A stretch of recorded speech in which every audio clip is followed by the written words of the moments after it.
Hello and welcome to the latest episode of the Online Warriors podcast, the post-July 4th episode. I'm Illeagle 86. I am joined by Techtic and Nerdbomber, and we have all narrowly survived being hit by fireworks. Did you guys see this video on Twitter of people just in a crowd just getting hit by fireworks? It was a Jonas Brothers concert, I believe. Yeah, not 4th of July related, I don't think. It just like everyone had fireworks on the brain, and someone posted the video of like, look at this Jonas Brothers concert where people were just like, that's probably like my worst nightmare, by the way. Pyrotechnics at a show just up and hitting me. Well, that's my worst nightmare, like in my neighborhood, because a lot of that was going on in my neighborhood this past weekend, and I was like, my house is gonna burn. It was down. Not a wonderful day in the neighborhood.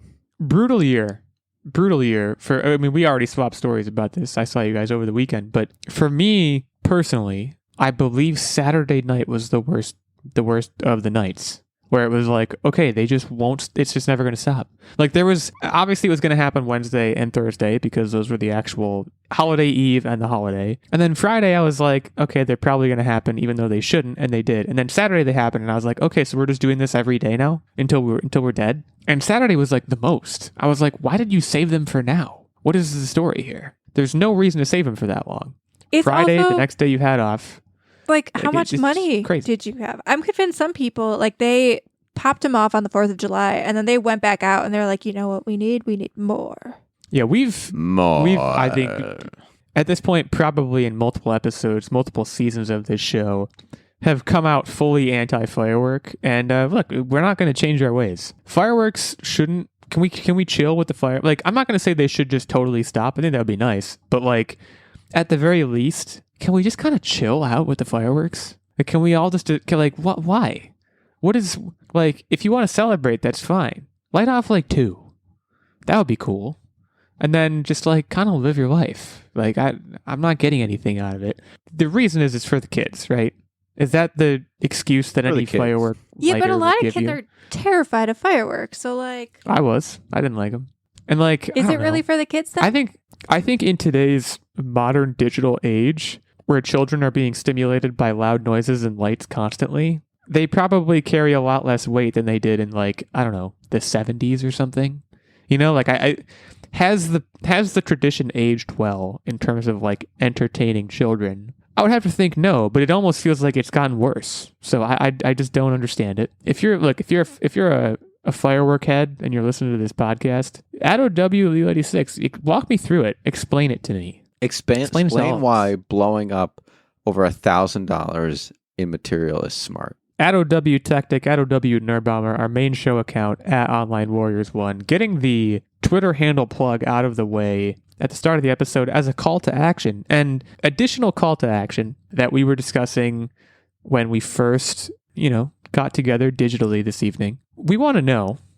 We can put up a poll, or we can just let the results stream in organically on our Twitter if anyone wants to state their allegiance. But we were talking about the finer virtues, and by the finer virtues, I mean, are you a Little Debbie person or are you a Hostess person? Now, I don't think we should say what we've decided, because I think we've generally collectively decided as a podcast that there is Drake's one brand that is superior. Now, look, don't sleep on a Drake's coffee cake. I do love a Drake's coffee cake, but I think we're keeping it. I mean, if you want to vote Drake's, that's your prerogative. But I want to know specifically Little Debbie or Hostess, because I think there's some, in my personal life experience, there's some strong opinions on it. And I have one, and I think collectively we have one. So let us know on Twitter where your allegiances lie. Or if you don't like snack food, then that just means you haven't had these brands, because there's something to like. They have such a variety of snack cakes. You'll find something for you. Just go out to the old your local grocery store and just kind of put your arm into the Hostess shelf and just walk, and whatever falls into your cart, just get it. That's today's Online Warriors health tip. We have to talk about some films and television shows today. That is the goal of this podcast, or this episode of the podcast. We have to talk about a movie called Jackpot, which we'll get to in a moment. We're going to talk about Brad Pitt, who, Brad Pitt's in the news for a lot of the wrong reasons these days. Either going through currently or went through recently a messy divorce and familial situation. That's neither here nor there. He's in a movie and he's looking more Brad Pitt than ever. So we'll talk about that.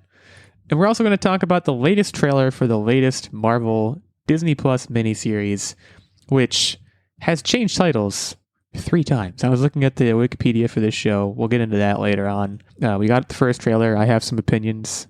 I think we probably all do, but we'll save that one for later. Let's talk first about Jackpot. Now, Jackpot, this is an Amazon Prime movie coming out August 15th of this year. So as this episode drops, it's just about a month away. Awkwafina, John Cena, Simu Liu. This is, I guess, Purge adjacent. That is, if I had to describe the plot to you, I would say it's Purge adjacent. That sounds accurate. Someone wins the lottery, and the rules of the lottery in the year 2030, which is when this takes place, are that everyone else has 24 hours to kill the person who won, and if they kill that person, they get the money. Now, it's an interesting premise. Right away, I have a few questions, and I think the trailer does a couple of things to answer some of the questions you may have. My first question, which they did not answer, is, okay, let's say Awkwafina is a lottery winner. Let's say right away I walk up to her and I shoot her and she dies. Do I now have to survive for 20? Like, does it just kind of roll forever? Do I have to survive for 24 hours? Probably until the payout. Or do I just get it? Also, what happens, I'm curious, after the payout? Because, like, people still know you're rich. So, because once you claim it, that's it. That's the premise of the movie. Right. And then I think the idea is that for that 24 hours, if someone kills you, it's not punishable by law. I think that's what the movie is suggesting. Otherwise, the premise kind of folds in on itself. I think this movie is going to have a lot of work to do in terms of, like, in the first 15 to 20 minutes of this movie, there's going to be some very serious exposition heavy dialogue of this is how this whole program works. But even taking the premise for what it is, which is, it's somewhat simple on its face, it's zingy, and they kind of touch on one of my other main questions about halfway through the trailer, but again, they never make an effort to answer it. So in the trailer, we see Awkwafina is chosen to win all this money. I don't remember if they say how much it is. That's not even super important. She's dodging a bunch of assassins, basically, trying to kill her. And then, wham bam, John Cena shows up and is like, get in this car and I will protect you. Now, the obvious question, why is John Cena protecting her and why doesn't John Cena just kill her? They're going to have to answer that question. Obviously. Well, I think, so John Cena wish they would have answered it here. John Cena is her Uber driver, from what I understood. That's what I got out of it. He's like... I thought that was a joke. No, I think I thought that was a catchy joke. I think he was her Uber driver and then is just like a nice guy who's going to try to keep her safe. Which classic John Cena. I do love John Cena. Now, yeah, moving away from the plotting nuts and bolts and just towards the look of the actual movie. So I can never pronounce this. Paul Feig, I don't know how to pronounce it. He's the director of this movie. I believe the thing he's most known for is Bridesmaids, but he's made a bunch of different things. Kind of a known quantity in terms of directing comedies like this. I'm not so sure about the action part, although he did either direct or produce The Heat, which is a pretty good movie if you haven't seen it. I like John Cena. I think John Cena is very funny. I think this is a great role for him, and I also think it's a role that somehow he hasn't really yet had. Well, I think for me, I have never been a big Awkwafina fan, but yeah, let's talk about John Cena first.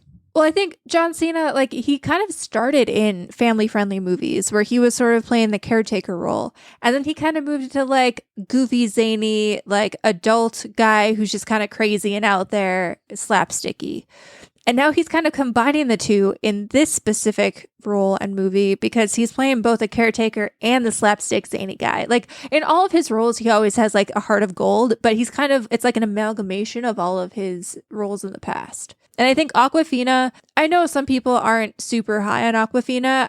Ever since we watched Nora from Queens, I guess that and Quiz Lady and even Farewell, Awkwafina, I have come to really appreciate. I think she's actually pretty funny. I know she's had some issues with her accent and all that kind of stuff in the news, in the news beats and online. But in terms of her humor, I think that she's able to it's very self-referential humor. And I think that paired with John Cena's zaniness will go super well. My main touch point with Awkwafina is Ocean's 8, which was just a very not good... It just wasn't a good experience, and she was not a good part of it. I feel like that movie as a whole was probably not I didn't even know she was in Ocean's 8. She was in Ocean's 8, and from what I remember, which granted is not much, I tried to purge my brain of that viewing experience, but her character was we need to put a character in who's annoying. and she was the one. And like, it's unfortunate for her. I guess maybe not so much because she probably like chose to take the role, but it's I don't know. I haven't seen that was such Shang-Chi. a star-studded that was such a star-studded movie though. Like you would be stupid, especially at the stage of her career when that movie came out. Like you would be stupid to turn that role down. Now, like wasn't Sandra Bullock in that? Sandra Bullock was in it. It came out 2018. If Sandra Bullock is in a movie, you say yes. I don't care what it is. You say yes. 2018, she was also in Crazy Rich Asians, which was a very good movie. But she was her role not in that the main part. She was like a side character. She was a side character. I still think that was her best movie. I think she's been in a lot of movies where she has been. I don't know how to say this, but like I haven't seen Shang-Chi. In Renfield, which I saw parts of. Oh, she was in that? Oh, that's right. She was in Renfield that. Was horrible. Sorry. I hated Renfield. That was not a great movie. She was in The Little Mermaid in a voice role. I just think she's kind of got like, she could be very talented, but I think the roles that she has been given and the roles that she's taken, she's gotten short shrift, I think. I'm going to give you some Aquafina homework. Okay. Quiz Lady is a good place for you to start. It's a movie. It's funny. It's got Sandra Oh in it. Like, you can't go wrong. You got to watch Quiz Lady. That was one of the better movies I think that we watched in the last year. Then the next thing that I would probably say is Farewell. The Farewell is supposed to be very good. Yes. And then Nora from Queens, you'd have to get past the stonerness of the first like 2 episodes and just let it ride. I'll bear all of that in mind. I don't know how much of it I'm going to actually watch, but I'm willing to. I think my dislike for her is not. I don't want to say it's not justified, but like I maybe don't have enough of a body of work from her to justify it more. I think in this movie she may be perfectly fine, but I think John Cena is a pretty pitch perfect casting, and I think he's what I would show up for in this movie. I don't like this is a perfect Amazon Prime movie, and like I don't know. I guess John Cena also recently did that one where he's the guy. Ricky Stenicki. So and like he's done like the Vacation Friend movies. Those are on Hulu. I think he's just found a lot of like made for streaming niche movies where he is thriving. And I do think that this movie is a made for streaming movie. I don't, and like theater runs are tough for comedies right now in general, but I think this is a made for streaming situation. So I think it's in the right spot. I might take a chance on this one. Ricky Stenicki, I probably would have seen like, I don't know if I'd like go to the regular movie, but we saw, what was the Jennifer Lawrence movie that just came out? No Hard Feelings last year. Like we saw that at the drive-in and it was great. And Joyride was also great. Like these are all either streaming or like prime drive-in movies. Yeah, I think this movie might be good as a streaming movie. I can't really imagine it having a successful theater run, but it's not really going to have one, I don't think. So that's all well and good. Again, I just my main overarching thought on this movie is that I have a lot of questions about the plot and also like Simu Liu's company kind of stepping in. Like, what cut of the money do they get? I'm sure they'll talk about that whole thing. They say at one point that she's won the biggest jackpot ever. So like that kind of changes things. So like interesting premise, but I have a lot of questions, and like I don't think it's necessarily like the trailer's responsibility is not necessarily to answer all those questions. So I'm not upset about it not answering most of them, but it just, I don't know. It's also like some of those questions I would like to answer to know whether the movie's going to be good or not. And so it's a bit of a tricky balancing act. Techtic, where are you at on Jackpot? I'm in, and not only am I in on the movie, but I also entered the jackpot. This is actually a sweepstakes, fun fact. Yeah, I think, what is the website? They say at the end of the trailer, it's like, it's really called like the jackpot.com or something. I mean, that might not be it, but you can try it. I know I'm reducing my odds by announcing this, but this is what you get when you come to the Online Warriors podcast, #shameless plug. I also shout out Sean William Scott, who I don't think appears in the trailer at all, but he's in this movie, according to the Wikipedia, and gosh, this seems like a Sean William Scott movie if ever there was a Sean William Scott movie. It's like he's done like 3 things. It's like American Pie, The Rundown, then like I guess this movie. And I'm okay with that for him.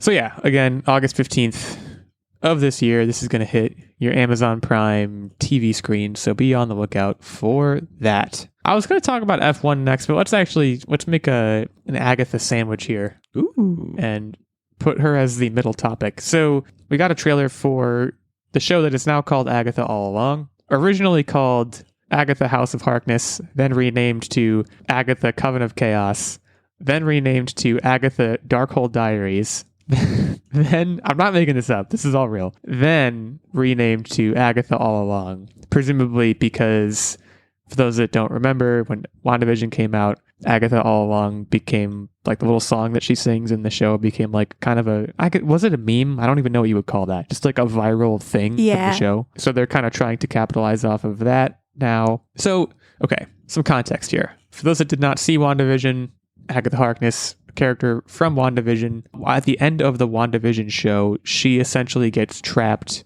in, and someone chime in if I'm wrong about this, in Westview, New Jersey, which is where WandaVision takes place. It's like this weird little town that, like, yeah, Agatha Harkness originally traps Wanda in that town, and then Wanda traps her. Agatha All Along, based on the trailer that we saw, is, first of all, this trailer was very confusing, and maybe that was the intent. But, like, when it started, you were like, oh, this is like a gritty crime drama that's going to, like, show how Agatha came to be. And then they were like, actually, no, that was all made up. It was part of the ruse that the Scarlet Witch has kind of trapped Agatha Harkness within.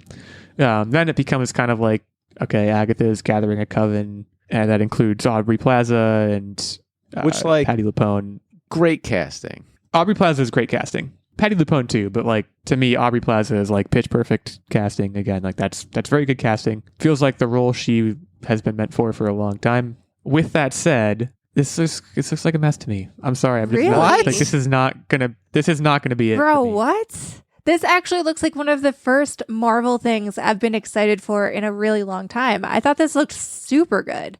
I mean, you're not really into witchy mayhem stuff. I don't know. I like fantasy element. Like, you're more of a sci-fi dude. Like, you've read some, like, obviously the Hobbit-y, Lord of the Rings-y type stuff. But when it comes to, like, witchy coven stuff, like, I don't know. I think that stuff is super cool. And I really like the sass and sarcasm of this cast of characters. And it seems like she's going to have to, I mean, they've kind of distanced it. Like, aside from the fact that she starts off in this, you know, alternate mind universe where she's living a different life that the Scarlet Witch is kind of cast upon her. They've kind of distanced it from all of the other MCU stuff that's going on. Like, it seems relatively self-contained, which seems awesome. I jive with the humor. I jive with the casting. I don't know. Like, this probably, to me, is going to be one of the better things that will release on Disney Plus in the last 2, maybe 3 years. And it looks like it toes the line between horror and comedy very, very well. Like, this is like what the Hocus Pocus sequel wanted to be. It's cosplaying as Hocus Pocus. Like that. There's no doubt. And, like, you're talking to the world's number one Hocus Pocus fan, so, like, true. You're absolutely right. I should know my audience. But, like, to me, it looks like if Hocus Pocus had to be a Marvel movie. Like, I don't know. But what's Marvel about this? You're outside of Agatha being, you know, a character that we know from the Scarlet Witch, WandaVision.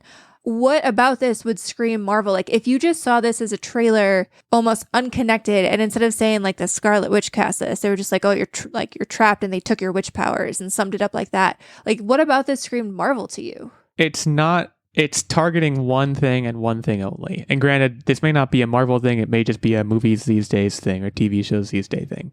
It is targeting widespread mass appeal. It is targeting little quippy jokes, little bits of action and special effects, and just overall strikes me as the exact level of nothingness that Marvel is. Sure. What is wrong with that? To me, the reason that Marvel has kind of devolved into nothingness... I've seen it 100 times. I've seen it 100 times. I don't need to see it 100 first times. Okay, I don't need to see that. You're a Grinch about it because it's Marvel labeled. But if this was something that came out on the Sci-Fi Network, and, like, you're going to scoff at that, but you can scoff at that. But, like, Resident Alien, if you haven't watched Resident Alien, is, like, really solid TV. If this came out, and, like, Doctor Who is, I think, aired on Sci-Fi at one point, and there's a bunch of sci-fi shows that, you know, toe this line of being irreverent, but also, you know, kind of mystical and made for mass appeal. And I feel like this could fit in and be any sci-fi show, and it would be great. And this, now you're just touching on, what my personal media preferences are, because I haven't watched a single sci-fi show.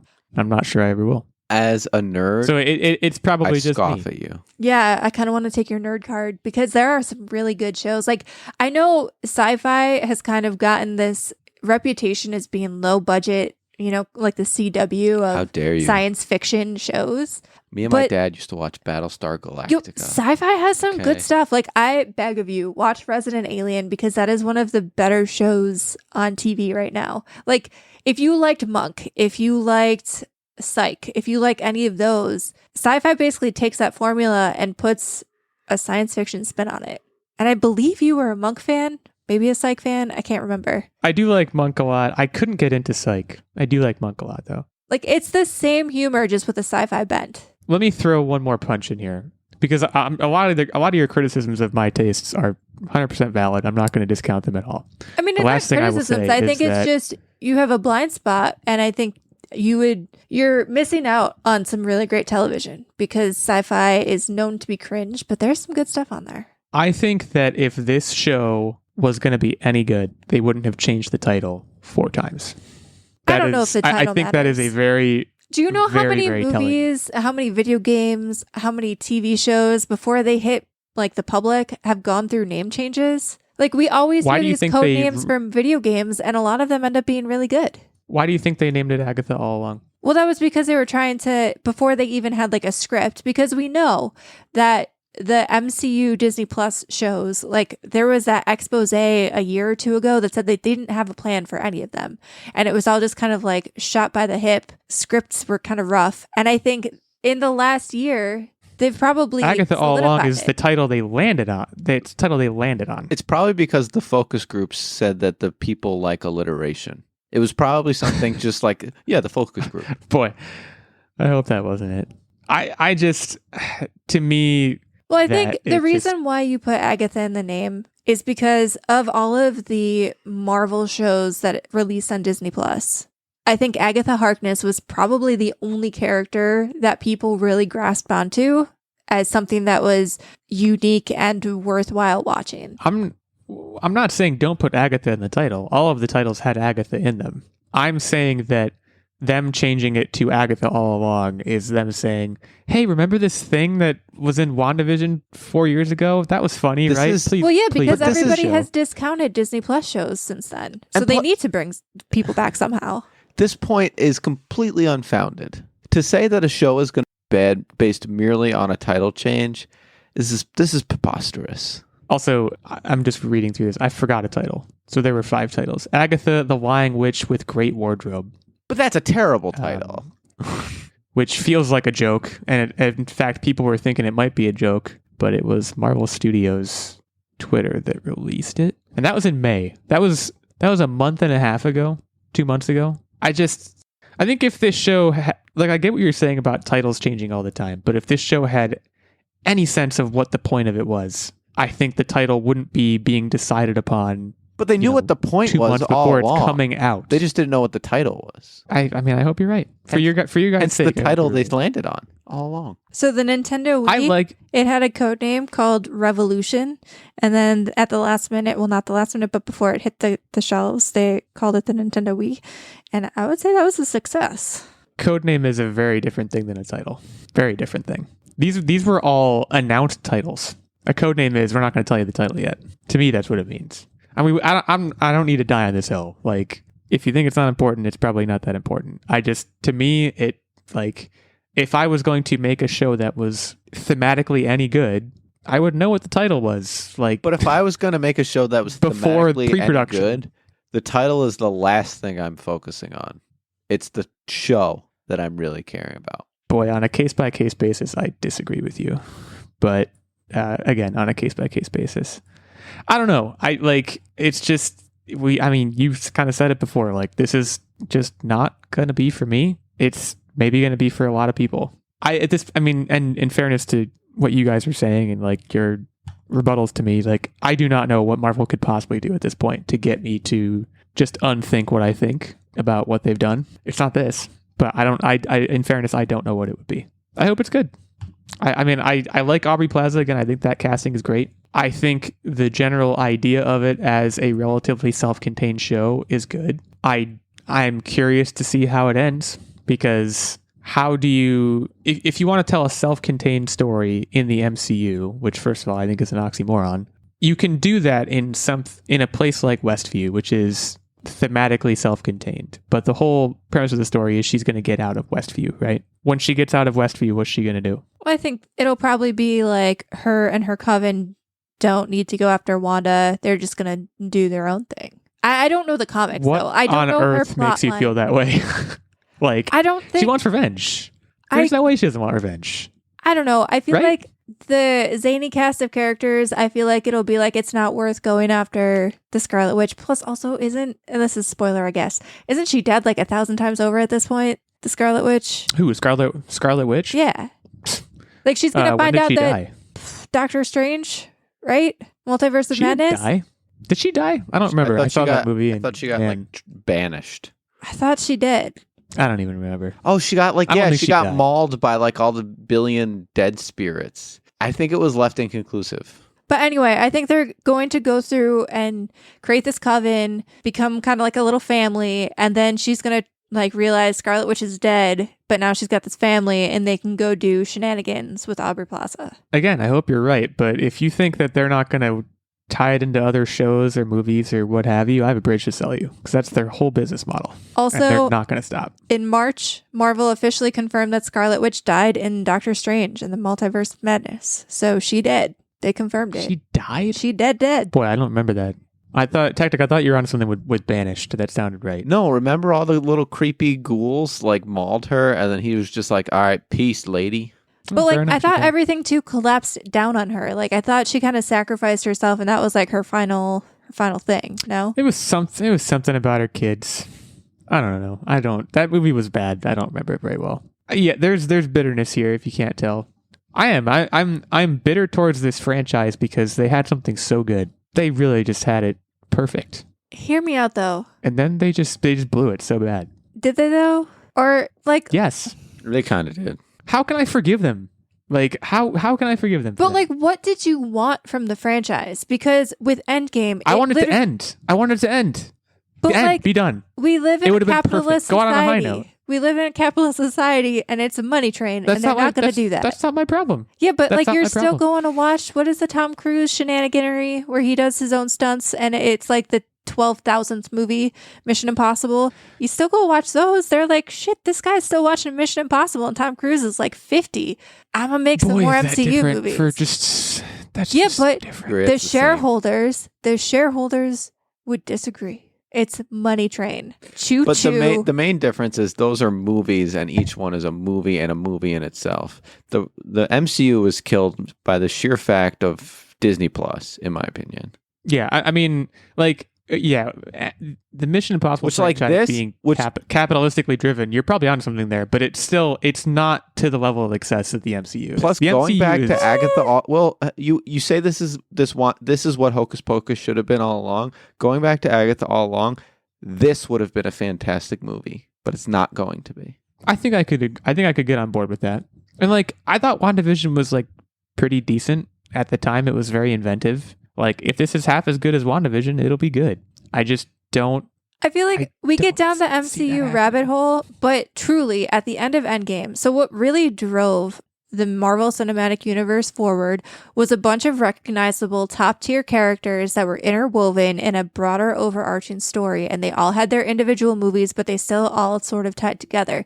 And once that was over, and I know you wanted it to end, but realistically, most people didn't want it to end. They wanted it to continue. But how do you continue when half of those top-tier characters, I guess spoiler alert here, are dead or old and going back in time to go with their like lover? Like, you have to pass it on to the next generation, because like it or not, we are not the target audience anymore. It's younger people, and you have to, age those people in and bring them people like the Young Avengers and people their age. The problem is nobody knows these tertiary characters. So the MCU is doomed to fail no matter what, because it's a money train. And just like Tom Cruise won't ever stop doing his own stunts and let me stop seeing him be like 70, like he's going to be like an 85-year-old man and still jumping off of helicopters. And I'm going to be like, what is he doing? Why are we doing this? MCU will be the same thing. But I mean, they could have developed the next generation via movies like they started the MCU, but they were too impatient to start from scratch. They tried to with Spider-Man, and then they got forced to do all of that character development in Disney Plus because you still had holdovers from the old Avengers that were getting top tier movies.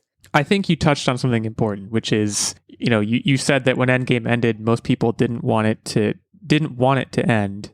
You're probably right, but I think, like you said, if you were to age bracket it, I think I would say a majority, and probably in fact a plurality of people our age would have wanted it to end. People younger than us, Gen Z, teenagers, what have you, probably not. And that's evidenced by Tom Holland's popularity. Tom Holland and Zendaya are humongous stars, and I know they've both done their other things other than Spider-Man, but let's be real. Spider-Man is what catapulted them to popularity with Gen Z, Gen Alpha, what have you.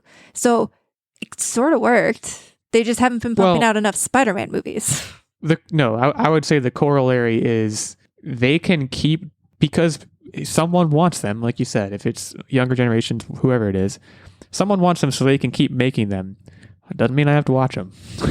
And that's fair. It's just like, I think that at a certain point, and it was like towards the end of the Endgame saga, like the MCU was monocultural. Everyone was in on it. Everyone liked it. It had mass appeal, and people weren't tired of it yet. And then it ended, and they transitioned to what it is now. And like, I guess I shouldn't even say that there were things they could have done differently or better. You could maybe say that they transitioned into a phase that was not meant for me and was not meant for a lot of people. Honestly, that's how the MCU started. When I met Techtic and he was like, I like Iron Man, I was like, nerd. Like, that's how the MCU started. It wasn't this monocultural thing. It was a very niche nerdy thing. Like, it wasn't this massive thing. It was just something that kept like mothballing into a bigger and bigger and bigger deal in culture. But that's not how it started. And it's kind of where it's going back. It's the cycle of life. It is not going to get that big again. I can virtually guarantee you that Tom Holland and Zendaya can probably carry a new MCU saga to like great heights. Literally, if they just like pinned it around Spider-Man and got Tom Holland to like commit to being the guy, I guarantee you it would be huge again. By the by, and we should move on because we're just riffing. Do you really think that the main source of Zendaya's popularity is Spider-Man? Because it is like maybe third in my mind. She's good at it. Don't get me wrong. No, but like at the time, that's what really like brought her to public consciousness. Like the very first Spider-Man movie, she was still doing Disney Channel stuff. Like a couple years before that. Now, of course, that's not the only thing. Like Euphoria is fantastic. She's in a ton of movies. Was Euphoria after Spider-Man? For sure, I think. She was playing like a younger high schooler in Spider-Man. I don't think that would have concurrently been able to exist with Euphoria. Yeah, you're right. Euphoria was after. Euphoria was 2019. Boy, it feels like it was way before that in my brain. And Spider-Man started in 2017. To be clear, I'm not saying that it's the only reason that she's popular, but she did Spider-Man, and then she went on, like, that was her first major role outside of Disney Channel. And then from there... Yeah, that was probably the jump off, yeah. She did The Greatest Showman, and Dune, and Euphoria, and Challenger. Like, that was her jump off point. That was what made her so visible. Because unless you're watching the Disney Channel, how would you know who she was? And I was too old for the Disney Channel. Yeah, point fairly made. I thought Euphoria was before. I guess I don't know why I thought that, because it wasn't even particularly close. There was 2 years in between those two things. Unless you knew her from 2012's Disney movie Frenemies. Agatha All Along premieres September 18th, 2024. There are 9 episodes. The first 2 are coming out that day. The other 7 are released weekly up and through November 6th, part of Phase 5 of the MCU. So, yeah, I mean, I don't know. Just let us know. I think we probably talked people's ears off about this one. I don't know if they even want to wade into this debate, but if you do, you know where our Twitter handles are. We said them earlier in the episode. Let's take a quick break before coming back to talk through F1. But before we do that, I would be remiss if I did not shout out our fantastic Patreon producer, Mr. Steven Keller. Steven's been supporting the show for quite a while now, listening to us get into healthy and lively debates about the MCU, which really does happen, like, I don't know, once a month, and I'm always on the down with the MCU train. Steven supports us on our Patreon at the night level, which is our highest of our 3 levels. As a result, he gets this producer shout out every episode. He gets input into the weekly games segment. He, of course, gets access to the monthly secret segment and vlog, as well as the occasional guest spot on the show. There is also a Squire level of support, which gets you access to the monthly secret segment and vlog, and a page level, which gets you access to the monthly secret segment. So you can head over to patreon.com/Online Warriors Podcast. Check us out there. Consider helping us keep this thing going and saying hi to us and to Steven, our loyal knight. Thanks again to him. We'll be right back to talk about F1.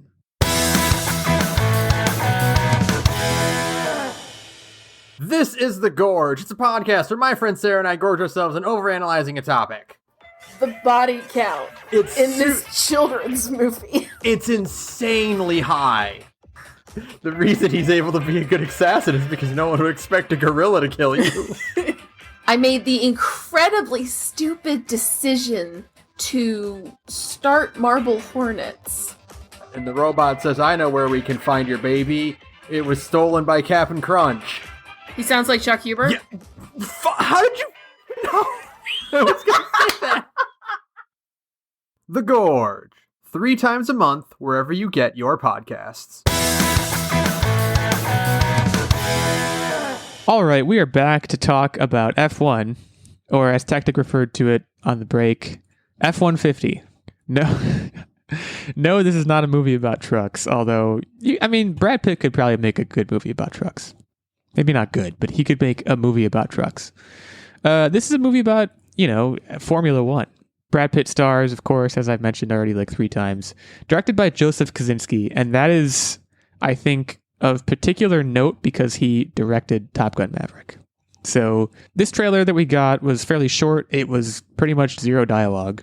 It was kind of just showing Brad Pitt in a car, a Formula One car to be clear, racing.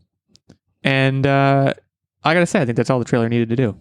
I think the people who are interested are going to be interested, and the people who aren't are not. I don't know this movie has this trailer feel a lot of salesmanship. It's like Top Gun, but on the ground. But in a car. Yeah. And we're going to make Brad Pitt have a weird love interest with like an age gap of like 15 years. Well, that's just Hollywood, baby. I think that it should go without saying, but I'll say it anyways. I think you should see this movie in the theater or don't see it at all. Because if you're not going to see it in the theater, I'm not sure. Yeah, I don't think this has a place at home. I think it's, hey, adrenaline movie that has no substance. Whee! I think what I will say is that I'm not a fan of Formula One, but I know a number of people that are a fan of Formula One, and they're very intense. So you probably just pissed a lot of people off. Is this based on a true story? I'm trying not to do that.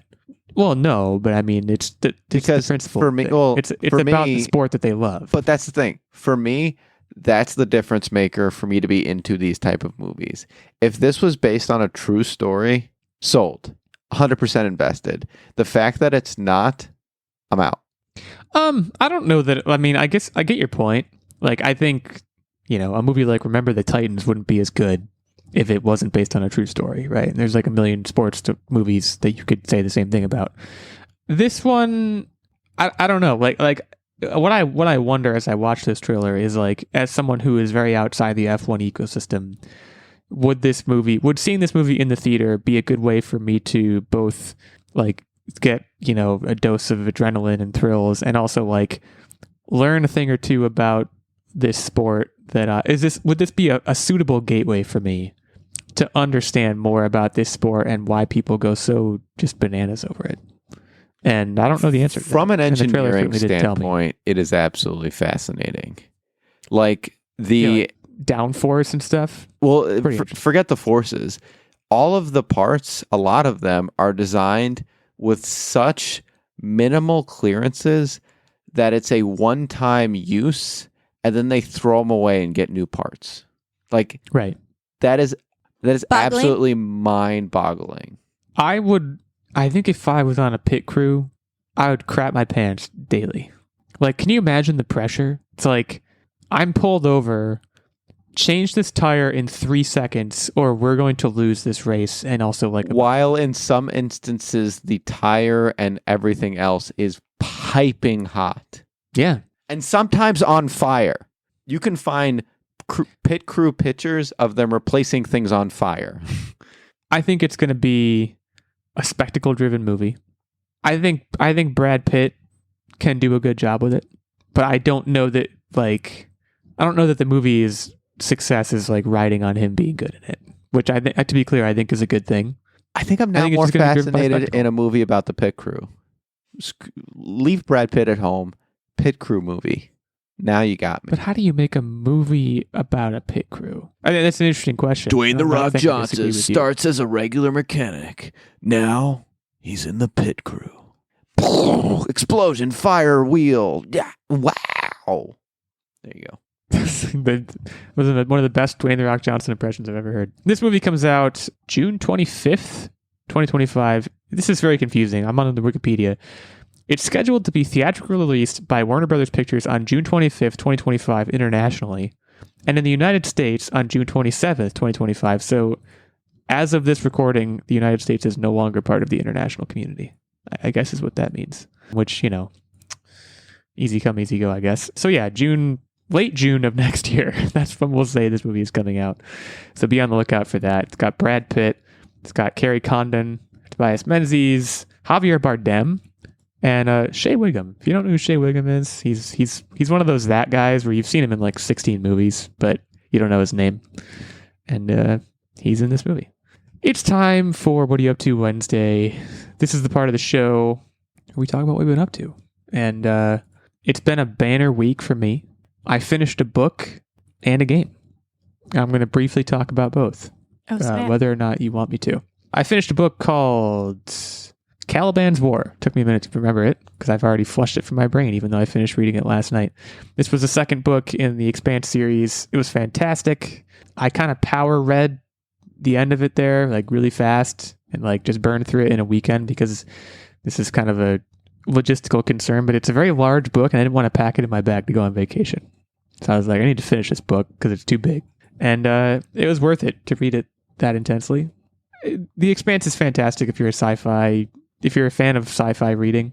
I'm not going to say more than that and divulge any plot details. It's fairly classical sci-fi.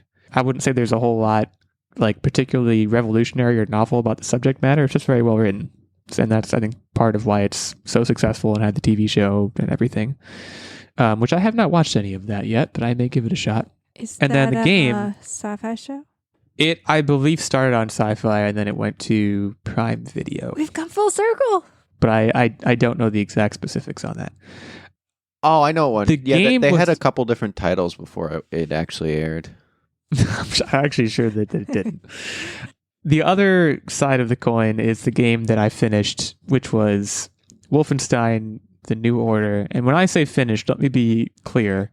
And I will say, this is something I don't think I've ever done before. Or, well, I shouldn't say that. I'm sure I did it when I was a kid and I got too frustrated, which shows how much I've grown as a person. I got to the final boss and played it for about 45 minutes. And because of my overarching experience with the game of not liking it that much, I was like, this boss is very badly designed. And did you go easy mode? I don't need this. So I just stopped playing. Oh. I didn't even bother going to easy mode. I was like, I don't even care this much. I was about to be so excited for you. Once you rip off that Band-Aid, man, it's a whole new world. This boss fight, first of all, Nerdbomber, didn't you play this game or am I misremembering? I did a really long time ago. I can't remember anything about it, to be totally honest. I got it the year that the Xbox One came out, so. And by the way, if you Google this, which I did, and I'm not gonna apologize for it, nor am I ashamed of it. Isn't it like Mecha Hitler? It's like Mecha Hitler. And at one point I Googled, I was like, any tips for beating this boss? And Google results were just a litany of this is the worst designed boss. It's not here's the thing about a good boss battle in a game. It should utilize the skills that you've developed playing the rest of the game. And you know what this boss battle didn't do? Was that in any way. It was basically just this is a bullet sponge. You have to do everything exactly correctly in order to not die within the first 20 seconds. And the main thing I learned from Googling it was like, all right, here's what you have to do to beat phase 1. When you beat phase 1, phase 2 starts. And then I was like, phase 2, and I stopped reading, and I was like, I am done. And let me tell you, no regrets. I think the game had its moments, but the high points were not particularly high, and the low points were basement low. So I got a couple more games as like part of a bundle. I have them, so I may play them at some point, but I'm not chomping at the bit to do it now. I'll tell you that. And, we talked about this last week. Like, maybe I've outgrown shooters as a genre. Like, I don't play them much anymore. Maybe there's a reason for that. I really don't know. But the final boss of this game is bullcrap. And hit me up in the comments, or like flame me in the comments if I'm wrong, which I really don't think I am. And like call me a bad video game player if you want to. I'm not going to be offended. So those are the things I did this week, in addition to some other things I'm not going to mention. But I'm going to turn it over to Nerdbomber to keep us rolling. All right. So we went to the drive-in and we saw a lot of movies, but I'm going to pinpoint 2 of them. One was really, really, really, really good, and one was the opposite spectrum, really, really, really, really, really bad. It was mid. It wasn't really, really, really bad. Really bad. So the really, really, really, really, really good one was A Quiet Place Day 1. And I would probably say that this is the best movie in the franchise. You weren't bogged down. Like, I think the second Quiet Place suffered a little bit from knowing what was happening to the characters, like what had happened to the characters, and just, I don't know, something about the second one didn't really hit for me. The second one was more of a walking sim. Whereas this one, even though there was an alien invasion going on, it kind of went back to the roots of the first movie. And for me, the first A Quiet Place was more about the human interactions in this really horrible alien invasion and what they did to survive as a family and to help each other out. The second movie kind of just became generic alien invasion movie in my brain. Like, that's just how I saw it. It didn't have the same human connection.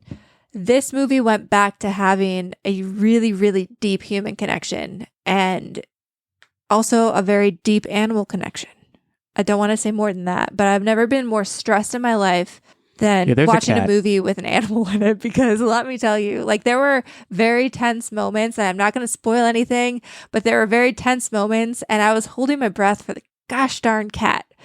And I should have been probably paying more attention to the characters. But like, as a whole, it was just a very heartwarming human movie. And I think it brought back the wonder of the first Quiet Place movie, while also, kind of bringing back the fear and scariness of what the alien, I think they have a name. The Death Angels? Is that what they're called? They what do. the Death Angels are. I've heard 2 things about this movie. One is that pretty much what you're saying, which is that it's very, very good. It's a return to form for the franchise in a number of ways, and some would say an improvement. And then the second thing I've heard is there's a cat. And in particular, I heard, and this is maybe a piece of movie trivia that further enhances your experience in retrospect, but I guess Lupita Nyong'o like hated cats, and then she like met the cat that's in this movie and was like, oh, okay, I like cats now. Or something to that effect. I get if you look it. up like the trivia about the movie. Like, she really didn't like cats, and then she like, I think to be in this movie was like, I have to force myself to like cats, and specifically this cat. And she like started bonding with this cat and was like, oh, this is actually pretty easy. Shout out to Lupita, who I'm sure is great in this movie. Fantastic in this movie. Techtic, I don't know if you had any additional things to add about A Quiet Place. Nope, it was good. And then we saw the new Bad Boys movie, and that was better than Garfield. No, it was called Bad Boys because it was aggressively bad. Like, I don't remember the first Bad Boys being as horrible and campy. The first one's not. This was bad. The franchise has been on a bit of a downward. Like, Bad Boys 2 was good. Sorry, Bad Boys was good. Bad Boys 2 was like, all right. Bad Boys 3 was not great. And so, like, if you just plot it on a graph, it doesn't surprise me to hear. Now, am I still going to watch this at some point? No doubt, because my wife is a big fan of the franchise. You will watch this. I'm going to go into it with the right mindset. But not Hawkeye. Yeah, with the right mindset. That's right. Because this, first of all, Hawkeye's a show, so the time commitment is way larger. And second of all, I'm going to go into this knowing that it's bad. That's a huge difference. It's a huge difference. It's mid. It's not bad. You guys need to stop. So as the ball got rolling, the first like 20 to 30 minutes of this movie, I don't think I've cringed harder in my life. Like, I felt so bad. Whoever wrote this script, I was like... Was it too broy? No, it was just like dumb humor. It was mainly Martin Lawrence being Martin Lawrence. But I cringed so hard for like half an hour, and I had to like unclench my cringe muscles as the movie went on, and it became like a meh action movie after that point. Those are in the butt, by the way. The what? The cringe muscles. Oh. But because the first half hour was so aggressively terrible, I was just like, ugh. I will say too, like, and again, having watched the first 3 somewhat recently, which I think I talked about in some episodes recently, like going through these, like they very clearly have a fairly set sense of humor in their script. And that sense of humor, even now going back and watching the first one, it's in a lot of instances aged not great. And so for them to kind of just be like, all right, yep, this is our sensibility and we're going to double down on it, is a choice. But it's what they did for the third one too. So I wouldn't expect them to stop now. And clearly they are not. So I'll throw it over onto Techtic after that.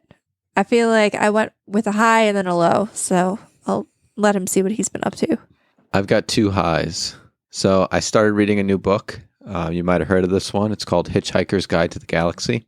It is my pool read. I like to have books for different scenarios. So I'm reading fiction and nonfiction right now, and it helps me to not get characters mixed up by having the two, because the nonfiction is a series of interviews, and so I don't need to remember really characters or anything like that. Whereas the fiction, Hitch Hikers Guide to the Galaxy, I absolutely do need to remember characters, stories, and everything like that. So I started reading that. The reason why he has 2 books is one is a Kindle he can float in the pool with, and one is a paperback book. Oh, you yeah. Can't bring that in the pool. Pool float reading, fantastic. 10 out of 10 recommend it if you have a pool. And Reading 2 books at once is impressive to me. Even if it's fiction, nonfiction, I couldn't do it. But so, like, if it's nonfiction, but like historical nonfiction, where you have characters, places, and things like that, I couldn't do it. Specifically, the book you got me, Blood, Sweat, and Pixels, there's no places really, there's no character names that you need to remember. It's just every chapter is a standalone interview with a new game developer, a new game studio. So it's very, very easy to do 2 books at once. So that's the one thing. Now, Hitchhiker's Guide, correct me if I'm wrong, you started reading this at the behest of a mutual friend of ours, is that right? So I've seen the movie, and yes, based on the mutual friend, I said, you know what, I'm going to read this, see if they're different, see which one's better. And I'm actually so far enjoying the book significantly better than the movie. It just has a bit of and it makes sense that it has a sort of a dry humor to it that's a lot less in your face. It's a dry wit. Because the author is, it's English humor, right? Yeah. So that makes sense, and I think I like that much better than what I saw on the big screen, so to speak. The other thing that I want to talk about is I smoked me a big old 9-pound pork butt, 13 hours slow smoking that bad boy. It was fantastic. If you don't have a smoker, I recommend getting a smoker. And if you're going to get a smoker, I recommend getting a hopper-fed smoker, because, man, does it take a lot of effort out of loading chips and everything like that. It's like set it and forget it, and in hours you'll have like a great, great, great meal. It's kind of break out the lawn chair, crack open a beer, and wait. What more can you ask for? And a book, right? Would you say it was succulent? Sure. I would say would you say it was delectable? Yes. Okay, no further questions. We should have you over sometime. I'm not going to say no to that. Right on. Anything else? Nope, that's it. Groovy. Well, Techtic, unfortunately for you, you know what time it is. It is quiz time. Look, man, you're in a hole, but anything is possible. You need only believe if you wish to achieve. Remember that today as we're going through this. Nerdbomber is 10 and 5. Like High School Musical. I don't know where I heard it. It's possible it was. Nerdbomber is 10 and 5. Your boy Illeagle 86, 9 and 5. Techtic, a tight 5 and 13. And Steven, 1 and 1. Steven, our Patreon producer. So Nerdbomber is hosting this week, having won the quiz last week about the Florida Panthers. The quiz topic this week, I actually don't even know what it is, so I'm going to turn it over to Nerdbomber to get us going. I'd say let's get us popping, because this week's trivia is Orville Redenbacher. I'm an expert on Orville Redenbacher. I wouldn't say I'm an expert on Orville Redenbacher, but nevertheless, I'm confident. Okay, so as per usual, this is going to be Price is Right style trivia if you're new here. So basically, they have to give numerical answers and try to get as close to the answer as possible without going over. Whoever is closest without busting will get a point. They also get 1 lifeline, so they can either do +1 or the number 1, or I guess 0. We should change it 0, but saying 1 sounds, more fun. Anytime in the game, they get to do that 1 time. So let's get going. Illeagle will lead us off here because he's in the lead. When was Orville Redenbacher, the man, not the brand, born? Oh boy. Very interesting first question. I think this was very near to the turn of the century. And by the century, I mean the 20th century. I'm just feeling a certain way. So I'm going to say 1905. Oh, dude, you busted. I can even see the box. It says 1842 on the box, so I'm going to go. He was born in 1801.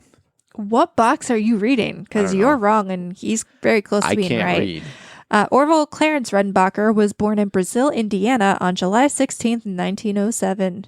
So Illeagle gets the first point. That's what I'm talking about. So what box did you see in your? Because you were so confident. I was like, this guy isn't. Are you sure that wasn't like Jolly Time? They were like, listen, we're gonna have some popcorn and we're gonna have the Civil War.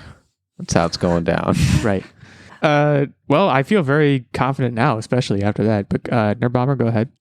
Next up, Orville Redenbacher attended Purdue University, where he joined the agriculturally oriented Alpha Gamma Rho fraternity. He was a bro? He was an agriculture bro, yes.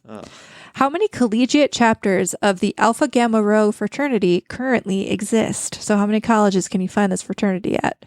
Alpha Gamma Rho, you said? Alpha Gamma Rho. AGR, right? Well, the rho actually looks kind of like a P, but yeah. HGP.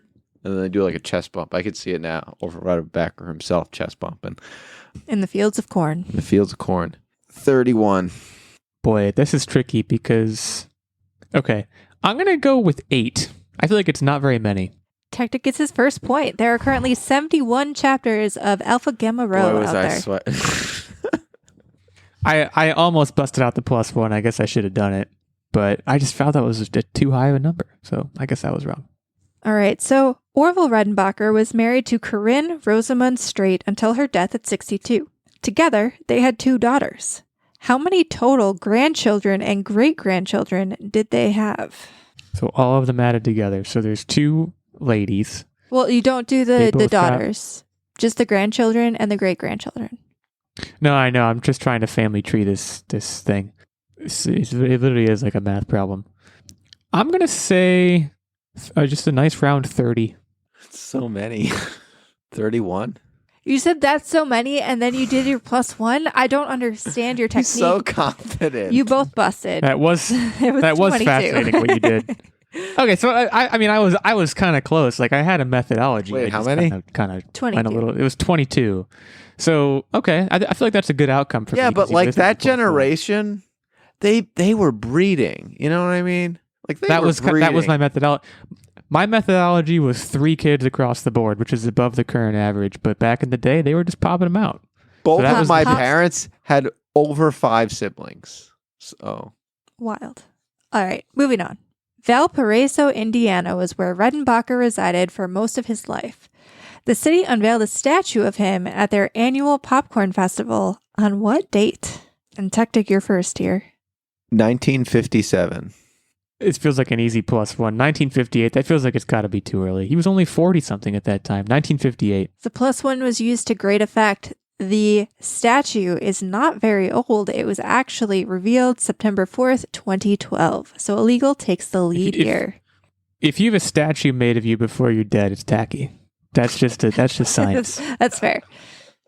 All right, so this next question... What a bummer. I'm never going to get a statue in my lifetime. This one is a little complicated. So first, I'm going to give you some context.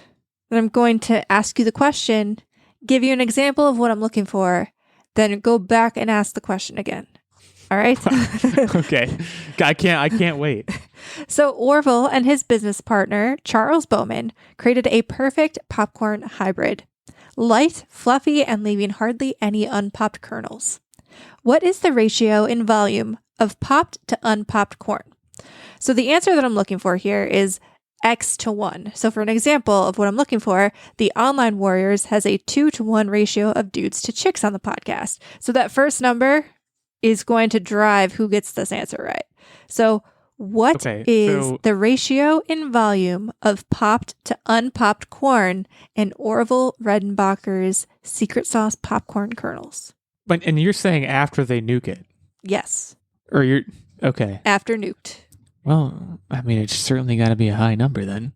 So, it's 2-to-1 boys to girls. Right. So I'm looking for that first number. To unpopped. Yes. So I'm looking for that first number. It's going to drive the answer here.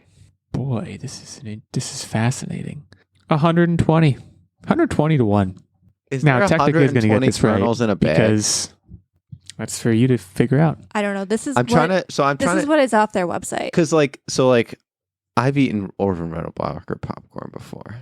Okay, I want to go out and say this publicly. And you need to get this right because you need to just everyone calm down, okay? It's a ritual.